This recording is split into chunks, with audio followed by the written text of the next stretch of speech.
नमस्कार, मैं हूं महक शर्मा और इस वक्त आप लाइव तस्वीरें देख रहे हैं IBN 24 पर। ये देखिए, मूर्ति कला के आर्टिस्ट यहां पर मौजूद हैं। मोगा पंजाब से यहां पर आए हैं और दिल्ली कुंडली बॉर्डर पर जो पंजाब के किसान हैं वो आज जाएंगे। और यहां पर आप देख सकते हैं कि कितनी सुंदर कारीगरी यहां पर की गई है। आप ये बैल देख सकते हैं, हल जोतने वाले जो बैल होते हैं, किसानों के जिस तरीके से ट्रैक्टर को जहाज कहा जाता है, तो इन बैलों की बहुत ज़्यादा कीमत है। और पीछे आप देख सकते हैं कि स्वामीनाथन जी खुद यहाँ पर खड़े हुए हैं। ये आप देख सकते हैं, मूर्तियाँ यहाँ पर बनाई गई हैं। और कहा यही जा रहा है कि जब से ये आंदोलन शुरू हुआ था तभी से इन मूर्तियों को बनाने का काम शुरू हो चुका था। ये देखिए, स्वामीनाथन है खुद, उन्होंने किसान के पीठ पर हाथ रखा हुआ है और उनके हाथ में आप अगर देखें तो स्वामीनाथन आयोग की रिपोर्ट जो उन्होंने सरकार को दी थी वो यहाँ पर आप देख सकते हैं। 2006 में ये रिपोर्ट सरकार को दे दी गई थी और इस वक्त आप NCF report of national commission for farmers MS Swaminathan आयोग की रिपोर्ट खुद स्वामीनाथन के हाथ में यहाँ पर देख सकते हैं। जो आर्टिस्ट हैं जिन्होंने इन मूर्तियों को बनाया है, उनसे भी हम बातचीत कर लेते हैं, क्या कुछ उनका कहना है। जी, क्या नाम है आपका, कहाँ से आप आए हैं? मेरा नाम मनजीत सिंह गिल, गांव मेरा है घल कलां मोगा, और ये मेरे भाई हैं सुरजीत सिंह गिल। हम दोनों भाइयों ने ये तैयार किया 1 महीने में। हम चाहते हैं कि स्वामीनाथन रिपोर्ट जो लागू होनी चाहिए थे, अभी मौका है। तो हमने ये कलाकृति बनाई, पहले लोगों को जागरूक किया पिंड पिंड गांव जाकर। अभी हमने सोचा कि हम दिल्ली चलें, हम दिल्ली जाके किसान रोग को प्रचंड करेंगे। तो ये हमारे दोस्त हैं तलवंडी पंघेरिया गांव के कवि हैं, हाँ जी, सरदार दर्शन सिंह पुल्लर। तो ये भी हमारे साथ हैं, काफ़ी लोग हैं हमारे साथ। तो हम अब उधर चले हैं। हम कल कितने लोग हैं कुल जो अब दिल्ली कुंडली बॉर्डर पर जाएंगे? हम 12 लोग हैं। 12 लोग हैं। हाँ जी, हाँ। मोगा पंजाब से आप निकले? मोगा पंजाब से, मोगा के गांव घल कलां में। हाँ। तो हम किसान पहले हैं, हम आर्टिस्ट बाद में हैं।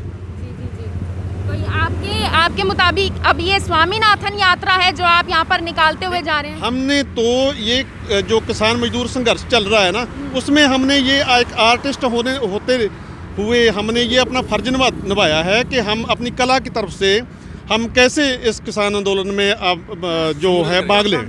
2006 में स्वामीनाथन आयोग की रिपोर्ट सरकार को दे दी गई थी, अब तक 14 साल हो चुके हैं, कुछ भी नहीं हुआ उसके ऊपर। तो इसीलिए हम लोग जब अब चल ही रहा ना, ये सारा कुछ चल रहा है, तो हम सोचते हैं कि अभी आपने जो दिखाया है कि स्वामीनाथन जी किसान को जैसे बोल रहे हैं कि तुसी फिक्र ना करो, ये रिपोर्ट लागू होगी। हमने ऐसी ये कलाकृति बनाई है। ये रिपोर्ट लागू नहीं की और नए बिल और डाल दिए जो इसके बिल्कुल बरखिलाफ है। स्वामीनाथन रिपोर्ट तो वो थी ना जो किसानों के हित में थी, किसानों के हित में थी। हाँ जी, ये उल्टा 2000 जो मोदी है, इन्होंने ना मोदी जी है, जबकि ये वादा करके आए थे कि मैं स्वामीनाथन रिपोर्ट लागू करूंगा, जब वादा मुकर गए हैं। 2014 के घोषणा पत्र, बीजेपी के घोषणा पत्र में था कि हम स्वामीनाथन आयोग की रिपोर्ट को लागू करेंगे। कि मैं जब प्राइम मिनिस्टर बनूंगा तो मैं ये रिपोर्ट लागू करूंगा, जिम्मेदारों को खुशहाल बनाऊंगा। घोषणा पत्र वाले तो जो जितने इनके थे ना, सब कुछ भूल गए, घोषणा पत्र तो पूरा ही भूल गए। ये सरकार तो ये भी कहती है कि जो मुख्य बिंदु थे उनको पूरा कर दिया गया है, तो स्वामीनाथन आयोग की रिपोर्ट अब बेकार है। जी बिल्कुल नहीं, इनको तो कोई बहाना चाहिए, कोई जैसे गप्पी कोई गप मारता है ना, इनका तो ये काम है बस। तो ये बिल है ना, अब जो बिल है ये अकेले किसानों के लिए नहीं बुरे नहीं, ये सभी जो आदमी अनाज खाता है, जो आदमी सभी के लिए बरखिलाफ है। अगर ये कारपोरेट जो ऑर्गेनाइजेशन ये इनके काबू में आ जाएंगे तो गरीब आदमी को बहुत ही मुश्किल हो जाएगा अनाज लेना। और जो कृषि वैज्ञानिक है वो ये भी कहते हैं कि स्वामीनाथन आयोग की रिपोर्ट अगर लागू हो जाती है तो जिस तरीके से अंग्रेजों के आने से पहले जिस तरीके से फार्मर खुश थे वैसे ही हो जाएंगे। बिल्कुल। और अन्नदाता खुश हो तो सारा देश खुशहाल होएगा, इसीलिए ये लागू होनी चाहिए और काले कानून वापस होने ही चाहिए। मैडम 80% हमारी जो हैगा जो एग्रीकल्चर बेस्ड काम है, अगर एग्रीकल्चर होगी तो गाँव शहर में आएगा तो बिजनेस चलेगा ना। अगर एग्रीकल्चर फेल होगी तो शहर कौन खरीदने आएगा? तो सभी अर्थव्यवस्था हमारी तहस नहस हो जाएगी। तो ये मूर्ति बनाने में कितना आपको समय लगा, कब से आपने इसकी शुरुआत की? हमने 1 महीना लगाया इस मूर्ति को बनाने के लिए, और बना के हमने गांव-गांव में इसका प्रचार किया, रो को और प्रचार किया। अब इसलिए हमने सोचा कि उधर तो हमने काम कर लिया, हम दिल्ली की तरफ से अपना तो रुख अब किया। तक कितना किलोमीटर आप ट्रैवल कर चुके हैं इन मूर्तियों के साथ? देखो, मोगा के गांव घलकलां से हम चले हैं, तो तकरीबन 300 किलोमीटर 300 तो ऊपर ही होया ना। हाँ जी, 350 किलोमीटर जड़ा हैगा। 350 किलोमीटर आप अब तक इन मूर्तियों के साथ यात्रा कर क्योंकि चुके हम हैं। सीधे नहीं आए, गांव-गांव में चल कर ना घूमते हुए आ रहे हैं। अभी भी इसी तरह प्रचार करते जाएंगे हम अपने किसान भाइयों के साथ। तो क्या क्या मटेरियल यूज हुआ है इन मूर्तियों में, क्योंकि आप तो कलाकार हैं? जी, मिक्स मटेरियल इसमें यूज़ हुआ है, मेटल भी है, फाइबर ग्लास भी है, और जो है और भी जो है मटेरियल वो सारा हमने यूज़ किया। तो इसमें कितनी कॉस्ट आपको पड़ी? मैडम, हम गुरु नानक देव जी ने जब लंगर शुरू किया है ना, तो अब वही लंगर चल रहा है। कभी लंगर के बारे में किसी ने ये सोचा ही नहीं कि कितना पैसा लग रहा है। हम ऐसा सोचे नहीं, इतना नहीं सोचा। हमने ये सोचा है कि हम किसान भाइयों की किस तरह मदद कर सकते हैं, क्योंकि हम पहले किसान हैं, आर्टिस्ट बाद में हैं। जी, ये देखिए, ये पहली बार इस तरीके से देखने को मिला होगा जहां पर स्वामीनाथन आयोग की रिपोर्ट को इस तरह से दर्शाया गया है। स्वामीनाथन खुद यहां पर खड़े हुए हैं, हाथ में रिपोर्ट जो है उनके हाथ में है, नेशनल कमीशन ऑन फार्मर्स की रिपोर्ट, जो कि 2006 में सरकार को दे दी गई थी, लेकिन अब तक 14 साल हो चुके हैं। उस रिपोर्ट के बारे में ना तो अभी तक कुछ सोचा गया और ना ही उस रिपोर्ट को पूरी तरीके से लागू किया गया। और आप यहाँ पर देख सकते हैं, एक किसान भी यहाँ पर मौजूद है जिनके ऊपर स्वामीनाथन ने अपना हाथ रखा हुआ है कि ये रिपोर्ट ज़रूर लागू होगी। और जिस तरीके से अंग्रेज़ों के आने से पहले हमारे देश में किसानों की स्थिति थी, फिर से वैसी ही स्थिति हमारे देश में हो जाएगी। और किसान ने भी यहाँ पर देखिए जो है किसानों का झंडा यहाँ पर उठाया हुआ है, भारतीय किसान यूनियन का वो झंडा है। हल जोतते हुए यहाँ पर बैल आपको दिखाई दे रहे होंगे। ये मूर्ति है, लगभग 1 महीने में ये मूर्ति तैयार की गई है। मेटल और फैब्रिक जैसे मटेरियल का इसमें इस्तेमाल किया गया है, फाइबर जैसे मटेरियल का इसमें इस्तेमाल किया गया है। और लगभग 300 किलोमीटर की जो यात्रा है वो इन मूर्तियों के साथ कर दी गई है। और उसके साथ साथ लगातार स्वामीनाथन आयोग की रिपोर्ट का प्रचार यहाँ पर किया जा रहा है।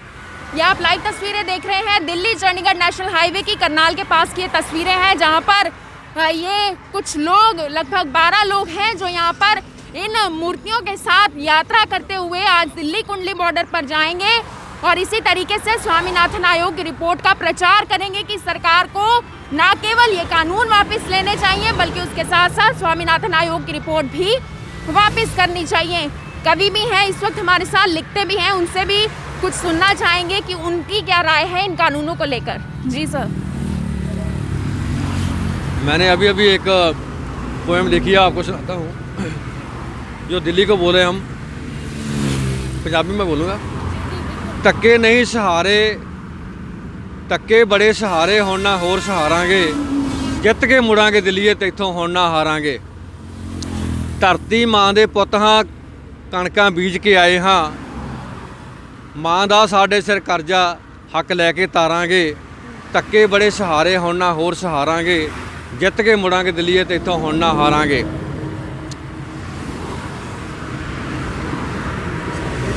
ਚੋਰ ਹੋ ਗਏ ਰਾਖੇ, ਵਾੜ ਖੇਤ ਨੂੰ ਖਾ ਗਈ ਏ, ਅਣਖ ਪੰਜਾਬ ਦੀ ਜਾਗੀ, ਸਾਰਾ ਮੁਲਕ ਜਗਾ ਗਈ ਏ। ਰੱਦ ਕਰਵਾ ਕੇ ਬਿੱਲ ਖੇਤੀ ਦੇ ਦਿਲ ਨੂੰ ਠਾਰਾਂਗੇ, ਧੱਕੇ ਬੜੇ ਸਹਾਰੇ ਹੁਣ ਨਾ ਹੋਰ ਸਹਾਰਾਂਗੇ, ਜਿੱਤ ਕੇ ਮੁੜਾਂਗੇ ਦਿੱਲੀਏ ਤੇਥੋਂ ਹੁਣ ਨਾ ਹਾਰਾਂਗੇ। ਪੰਜਾਬੀ ਠੱਲਣ ਜਾਣਦੇ ਨੇ ਵਗਦੇ ਦਰਿਆਵਾਂ ਨੂੰ, ਟਿੱਚ ਜਾਣਦੇ ਹਾਂ ਅਸੀਂ ਤੇਰੇ ਘੁੱਗੀਆਂ ਕਾਵਾਂ ਨੂੰ। ਲੋੜ ਪਈ ਤਾਂ ਜਾਨਾ ਭੁੱਲਰ ਹਾਸਾ ਸਵਾਰਾਂਗੇ, ਧੱਕੇ ਬੜੇ ਸਹਾਰੇ ਹੁਣ ਨਾ ਹੋਰ ਸਹਾਰਾਂਗੇ, ਜਿੱਤ ਕੇ ਮੁੜਾਂਗੇ ਦਿੱਲੀਏ ਹੁਣ ਨਾ ਤੈਥੋਂ ਹਾਰਾਂਗੇ, जित के मुड़ांगे दिल्ली होना तैथों हारांगे। जित के मुड़ांगे और जो 3 कानून है उनको भी वापस करवा के आएंगे। वापस करवाना है। हमारा मेन तो मुद्दा यही है, जो किसान जो स्वामीनाथन रिपोर्ट है उसको तो हम इसके लिए लिया ना कि बहुत पुरानी रिपोर्ट है, अभी इन्होंने लागू नहीं की। हमारा मेन मनोरथ तो काले कानून जो लागू किए हैं इन्होंने वो वापस करवाना है, तो करवा के हटेंगे। मोदी सरकार से कोई अपील करना चाहेंगे? हम अपील करेंगे ये कि जो प्रजा सुखी होती है ना तो राजा तब सुखी होता है, जब प्रजा दुखी रहेगी तो राजा हमारा परेशानी रहेगा। तो इसको इनको चाहिए थोड़ा दिल दिमाग से सोचना चाहिए और कानून एकदम वापस लेने चाहिए। लेकिन माननीय प्रधानमंत्री नरेंद्र मोदी जी तो कह रहे हैं कि किसान इसको इवेंट की तरह एंजॉय कर रहे हैं, किसान आंदोलन को। ਵੇਖੋ ਕੁਝ ਵੀ ਕਿਸੇ ਦਾ ਮੂੰਹ ਕਿਸੇ ਨੇ ਨਹੀਂ ਪਕੜ ਲੈਣਾ, ਪਰ ਅਸਲ ਦੇ ਵਿੱਚ ਇਹ ਹੈ ਕਿ ਬਹੁਤ ਰੁਝੇਵੇਂ ਵਾਲੇ ਆ ਕਿਸਾਨ। ਉਹਨਾਂ ਨੇ ਸਾਰਾ ਆਪਣਾ ਕੀਮਤੀ ਜਿਹੜਾ ਹੈਗਾ ਵਕਤ ਜਿਹੜਾ ਹੈਗਾ ਉਹ ਲਗਾ ਰਹੇ ਆ, ਉਹ ਇਸੇ ਲਈ ਲਗਾ ਰਹੇ ਆ ਕਿ ਸਭ ਦੀ ਜ਼ਿੰਦਗੀ ਜਿਹੜੀ ਆ ਉਹ ਸੁਖੀ ਹੋ। मोदी जी को भी चाहिए आके ना यहाँ पर वो अपना मनोरंजन कर सकते हैं, आ जाएं, फिर पता लग जाएगा भी कि लोग कैसे बैठे हैं।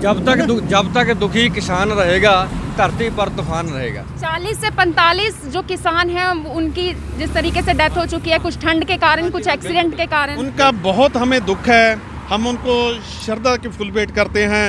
तो हम इसी तरह वही सोच लेके चल रहे हैं, जब उनकी जो थी सोच, तो हम यही सोच रहे हैं कि ये बिल वापस होने चाहिए। बाकी देश के किसान भाइयों से कोई अपील करना चाहेंगे कि वो भी इस आंदोलन में समर्थन दें? हम किसान भाइयों से अपने जो किसान भाई है उनसे यही अपील करेंगे, एक मुठ रह के इसी तरह रो को प्रेजेंट करते रहें शांतिपूर्वक। शांति ना और कानून में रह के जो आदमी घर पे बैठे हैं अभी आए नहीं, उनको भी अपील है कि वो भी यहीं आए, साथ दें हमारा, ताकि हम इस काले कानून को रद्द करके जाएंगे। दुआ से देखिए, ये आप लाइव तस्वीरें देख रहे हैं दिल्ली चंडीगढ़ नेशनल हाईवे की, जहां पर मोगे से ये किसान यहां पर निकले हुए हैं। आज कुंडली बॉर्डर जाएंगे और अब देखिए यहां से भी ये रवाना होंगे। लगभग 300 किलोमीटर का सफ़र ये पहले ही तय कर चुके हैं और अब दिल्ली कुंडली बॉर्डर पर जाकर भी स्वामीनाथन आयोग की रिपोर्ट का भी प्रचार करेंगे और यही सरकार से अपील करेंगे कि इन कानूनों को वापस किया जाए, क्योंकि किसान इन कानूनों को वापस किए बिना वहाँ से नहीं आएंगे। अब जो किसान है वो पीछे हटने वाले नहीं है, अब सरकार को ही कहीं ना कहीं झुकना पड़ेगा। तो आप सभी लोगों से भी मेरी यही अपील रहेगी कि इस खबर को, इस वीडियो को जितना ज़्यादा हो सके शेयर ज़रूर कीजिएगा। आप देख रहे हैं IBN 24, मैं हूँ आप सभी के साथ महक शर्मा, अपने सहयोगी रिंकू कौशिक के साथ। दिल्ली चंडीगढ़ नेशनल हाईवे की ये तस्वीरें हैं और इन तस्वीरों को जितना ज़्यादा हो सके शेयर ज़रूर कीजिएगा। धन्यवाद।